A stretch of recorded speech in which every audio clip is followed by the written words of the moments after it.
Benjamin, welcome to the show. Thanks for having me. And it's good to see you in person. Yeah, it's a pleasure being here in this beautiful park. Yeah, I've interviewed you a couple of times. You have also have very strong opinions against imperialism. That's exercise that you think is the United States. But I always wondered, how come you developed these ideas? What made you the person you are today? Well, a lot of things. I mean, I'm in my 30s and I went to college during the financial crisis in the United States. And for my generation, many people thought that there was basically no hope in the future. We were told that jobs may not exist. There was also the issue of student debt. We grew up during the Great Recession, right? And furthermore, in the United States, there are a lot of problems, and we can see them getting worse over time. More poverty, more and more homelessness. So, you know, we've heard this idea for many years that in the United States, each generation lives better than the previous generation. Well, that's actually not true for my generation. In fact, the standard of living for our parents was higher than the standard of living for our generation. And in fact, not only has the standard of living dropped, but even the life expectancy has dropped. So among my generation, people live for fewer years, they live less than the older generation. So we're in a moment of political and economic crisis in the US. And meanwhile, you can look at other countries, in particular China, which is the exact opposite. Poverty is falling, economic development is incredible, and the way that China has been able to do this is through a socialist system, a unique system of socialism with Chinese characteristics.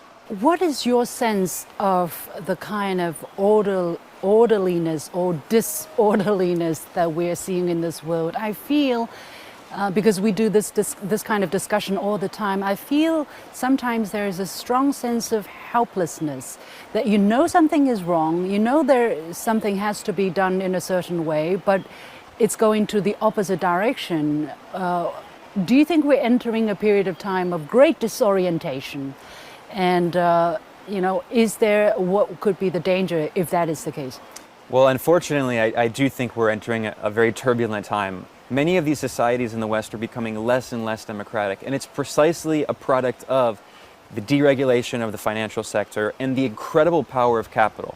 Now, I think people have pointed out that, yes, in China there are wealthy people, but wealthy people do not control the government, whereas in the West, wealthy people do control the government. We have a small handful of oligarchs, billionaires, who are getting richer and richer and more powerful. And in countries in particular like the United States, but also in some European countries, they have incredible power over the political system. So the Supreme Court in the United States, through Citizens United, was a ruling that said that there is no limit on campaign contributions from big companies, from banks, from wealthy interests. What that means is that essentially, if you're running for office as a politician, you have to do what these large corporations, these large financial interests want. It's the opposite of the Chinese system. And the Chinese system, the big companies, they do exist, but they do not control the government. In fact, they're regulated by the government. Whereas in the US, they control the government. They essentially, they lobby. Lobbying is legal, whereas in many countries this would be illegal. So what we have is this crisis where people don't have influence on government policy. In fact, there are scholars in the United States, including at Princeton and Northwestern University, who did a study. And the study quantitatively showed that average people have zero influence on policy making. Instead, it's lobbying groups and big money groups. So that's why people feel so angry on policy. But they can vote? Voting does not mean a democracy. I mean, you can have elections, as a devil's advocate. Yeah, I mean, a democracy means rule by the people. But just because you have elections doesn't mean that the politicians who win the elections represent the people. And we can look at many different policies and see that there are policies like universal health care that are very popular, or free higher education. These are very popular policies, but they're not implemented because they're not profitable, because the politicians who win the elections, despite the fact that people vote for them, they don't represent the popular will of the people. And that's why when China talks about whole process people's democracy, it actually can be a true form of democracy, because the reality is that the policies implemented by the Chinese government are more reflective of the interests of the Chinese people than the policies implemented by the US government. So it doesn't matter if you have elections if the politicians who are elected don't actually represent the people. And we've seen this very clearly in the United States. And that's why we're seeing this rise of these very far-right populist movements. And it's because there is a lack of alternatives. The thing is, look, Donald Trump was in office And 4 years later, he still has so much popular support despite the kind of performances that many people judge to be disastrous. Why are people not making the kind of realizations that they need to be? They're not coming to terms with.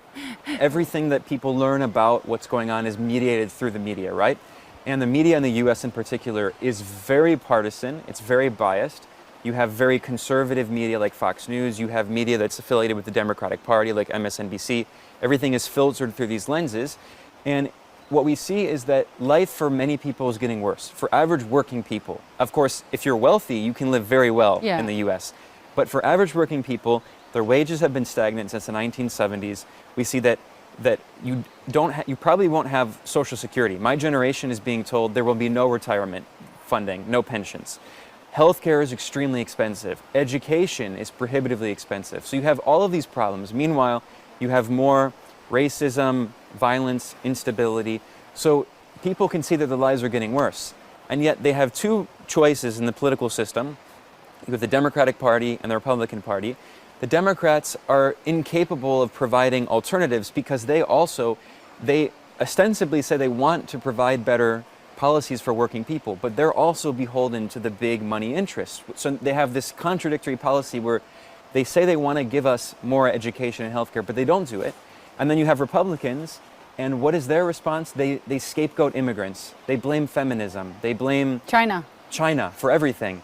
They're now, we have this drug issue. They blame China, which has nothing to do with it. In fact, the drug issue in the US was caused by big pharmaceutical corporations, including Purdue Pharma, which faced dozens of lawsuits for basically giving money to doctors to encourage them to overprescribe medicine, like OxyContin, which got people addicted, and then they get addicted to other forms. It's the consumption that's the problem. And it's the system, absolutely. And so people are looking for answers, and people like Donald Trump give them easy answers. They're not the correct answers, but easy answers. The problem is China. The problem is immigration. And if you don't have answers from the Democratic Party that convince people, they will look for these kind of populist answers. And it's a very dangerous moment. Do they not count the money in their pocket when they turn to the Republicans? I mean, if Trump did such a bad job during his time with the economy, do people not say, oh, my wallet got tighter, so I'm not going to vote for Trump? But it seems that they do. Well, you should keep in mind a few things. First of all, in US elections, in presidential elections, only about half of adults vote. This is a very important fact, it's often forgotten. In midterm elections, every 2 years, only around 20% of adults in the US vote. Many people do not feel that the political system represents them. There's a lot of apathy, and it makes sense. I mean, a lot of people say, why would I vote? Because nothing will change. It's very common to hear that. So people feel disenfranchised. Whereas in China, we're told that China is supposedly undemocratic, but in reality, the Chinese system is significantly more representative and more efficient. You don't have to spend all of this time with this interminable battle where you have these laws that are passed that are thousands of pages long. And why is that? You look at these laws passed in the US because every politician tries to throw in their own, what they call pork barrel politics. So we have something in our state that we want to throw into this law. So what happens is these laws get passed that are 4,000 pages long. No one even knows what's in these laws because in order to get the law passed, the Republicans and Democrats have to fight to say, we're going to put this in and put this in. But who's left out of it? The people are left out of it. These laws are not passed for the people. These laws are passed for special interest groups, for a bank, for a military contractor, for some certain company. And again, so the reality is that we talk about the economy doing well. Well, okay, maybe GDP growth is high in the US, but that's because one, federal debt is last year it was 6.2% of GDP, the deficit. So federal debt is skyrocketing. Furthermore, it's also because, yes, GDP is growing in particular in the financial sector, in the military sector, making weapons and ammunition. But if you look at the actual good paying jobs that people want, industrial jobs, teachers' salaries, those are stagnant or they're declining. So what kind of inspiration are you looking for by being in China, especially by coming to the Wuyi Forum? Do you think you have found something that may give answers to some of the dilemmas that you talked about? Yeah, I think China has a model for the entire world. Its economic model is absolutely incredible. The way that China has been able to develop through its unique system of a socialist market economy, dealing with some of the issues that I've been speaking about, where capital does not control the government. It's the opposite. There are private companies, there are wealthy people in China, and they're allowed to operate, but they don't control the government. Now, furthermore, I think China is making huge progress in new technologies that are very important for the green revolution, for transitioning away from fossil fuels. Climate change is an issue that affects everyone. It doesn't respect borders. And climate change is getting worse every single year. And China is the world leader in 3 of the most important cutting-edge technologies, the new 3 technologies of batteries, of solar panels and wind turbines, and also electric vehicles. And unfortunately, the response of the US is saying that we don't want electric vehicles from China. We don't want to collaborate with China. National security. They say, yeah, national security is always the excuse they use to justify protectionism and trade war policies. But instead of engaging in this aggressive kind of trade war against China, the US should be collaborating, and we should be working together in order to transition away from fossil fuels, to transition toward green, renewable energy. To link it back to the traditional Chinese culture, I'm sure you have gotten a first-hand view of it. You know, it's a very vast subject, I know, but from bits and pieces that you have come across, that you have experienced, what made it possible for China to do the things that you just said?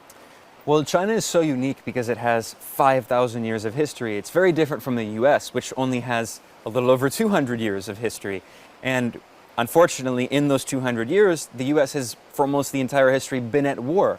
Whereas China, in recent history, has not been at war. It's been at peace, and China is one of the few countries that has been able to develop peacefully. And I think China is really remarkable in the way that it's been able to integrate with the 2 integrations, Marxism, socialism, with its unique history, its unique culture, and China has shown that you can integrate them. They're not contradictory. And I think one of the unique ways that China has done that is it's shown that throughout the history of Chinese civilization, the people have always been fighting for their rights, fighting for freedom against oppressors, against the old dynasties, and the right to revolution. Absolutely, the right to rebel. And I think if you go back throughout Chinese history for thousands of years, you can see all of these rebellions, and they eventually lead to the 1949 revolution, which has its historical origins in these past rebellions, the Boxer rebellions and many other. So I think China is unique in that sense, and I think other countries can learn from that. Thank you so much. Very interesting, very thought-provoking discussion. A lot to unpack, but time is very limited. Editor-in-Chief of Geopolitical Economy Report, Benjamin Norton. Thank you very much. Thanks for having me. It was a pleasure.